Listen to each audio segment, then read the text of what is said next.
बनाउनु अलिअलि आउनुपर्छ कि दुःख पाउँछ नि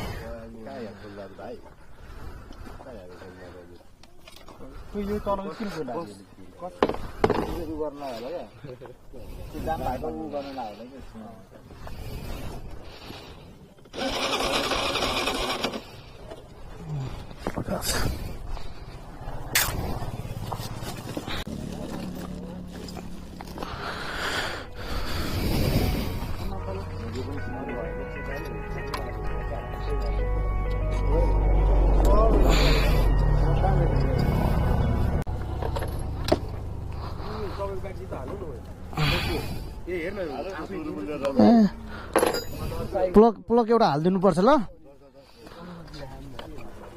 प्लग यस्तो फोहोर भइसक्यो नि त यता प्लग कालो भइसक्यो मोबाइल खाने रहेछ नि त्यही भएर इन्जिन बनाउनु पर्ने रहेछ क्या यसो चार्ज गर्नु